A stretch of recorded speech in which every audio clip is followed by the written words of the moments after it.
Jordan Peterson is a clinical psychologist and professor of psychology at the University of Toronto. He went viral after he supposedly criticized legislation in Canada regarding the use of transgender pronouns. Although he's got a bunch of social justice warriors chasing him with pitchforks, millions have been inspired by his enthusiasm and unique outlook on life. His most recent book, 12 Rules for Life, quickly became the #1 best-selling book on Amazon this year. In this video, I will draw on stories from both my life and Peterson's to illustrate what the 12 rules are, so be sure to watch this video to the end. Rule 1. Stand straight with your shoulders back. It will change how yourself and other people perceive you on a neural level. You'll be more likely to attract a mate, find it easier to pay attention to subtle social cues, and be treated by people differently. You'll have more confidence and fill your brain with healthy levels of serotonin. On the contrary, a slumpy posture will render you more likely to abuse drugs, you'll have less zest for life, and you'll increase the likelihood of getting heart disease, cancer, and dementia. Rule 2. Treat yourself like someone you are responsible for helping. Take this scenario. 100 sick people are prescribed a drug. 1/3 won't fill the prescription, and the rest will fill it but will take it incorrectly. Now imagine it's not you who are sick, but your dog Scruffy. You take Scruffy to the vet and the vet gives you a prescription. What's bizarre here is that most of you have every reason to distrust a vet as much as you do a doctor, yet you are fulfilling a prescription for your pet. It seems we take more care for our pets than ourselves. Ultimately, what I got from Peterson was to establish your values and the direction you are heading in order to treat yourself like someone you are responsible for helping. This can be difficult, but it's 10 times better to have a rough idea of your values and direction than nothing at all. Rule 3. Make friends with people who want the best for you. Most people have loser friends, let's be real. Friends they just hang out with because they are roommates, they went to school together, or they enjoyed smoking weed. Does this sound like you? If so, it's time to do an audit. Who in your friendship circle is actually pushing you to be a better person? Who makes you smile when you are around them? If none of your friends fit this criteria, you should seriously reconsider who you are hanging around. Rule 4 is compare yourself to who you were yesterday, not to who someone else is today. My ex-girlfriend and I both had YouTube channels. We were both putting tremendous effort into our channels, but hers just wouldn't grow, but mine would. She'd always say she was proud of me, but then follow it up with a damp face, telling me how jealous she was of my success. You've probably found yourself in a similar situation. This would go on, and till this day she remains where she is, and I say this at the risk of sounding like a condescending twat. But the reality is, if she continues to compare herself to others, she will continually be frustrated.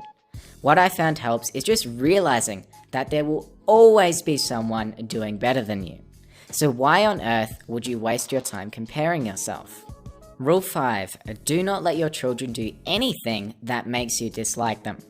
Peterson outlines parenting rules in this chapter, but to be honest, I was more interested in the discussion about whether you should hit your misbehaving child.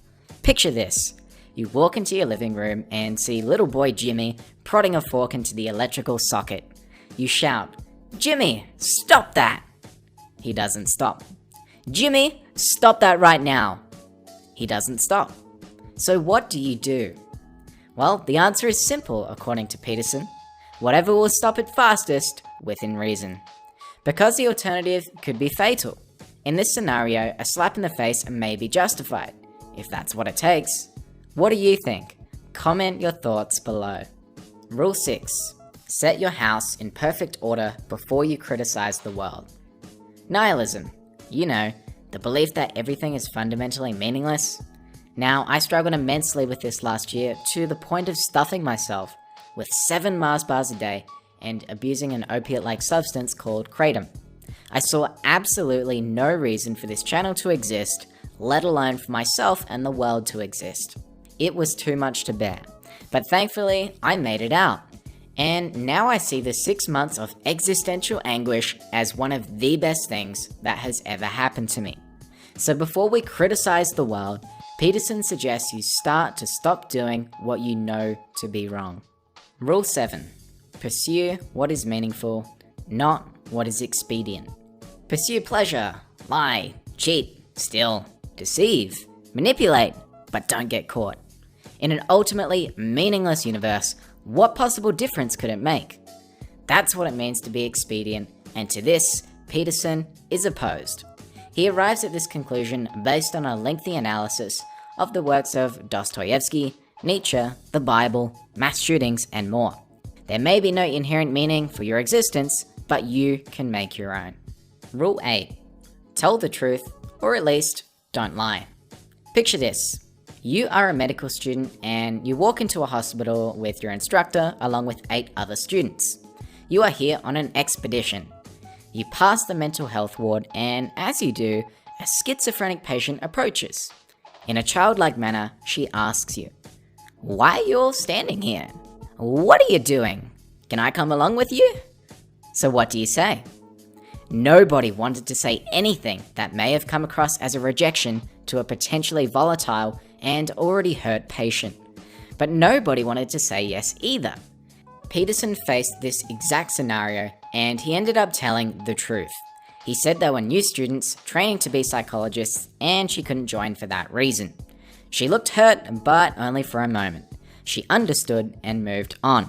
That's not to say that all situations in life will pan out like this, but the point is that dishonesty will always come back to bite you, so tell the truth, or at least don't lie.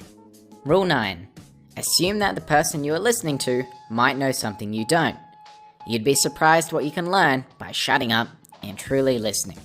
Moving on to Rule 10. Be precise in your speech. You wake up in pain. You might be dying slowly of a horrible disease. You refuse to tell your doctor about your pain, so what you have is unknown. You could have a stroke, heart disease, and lung cancer all at the same time.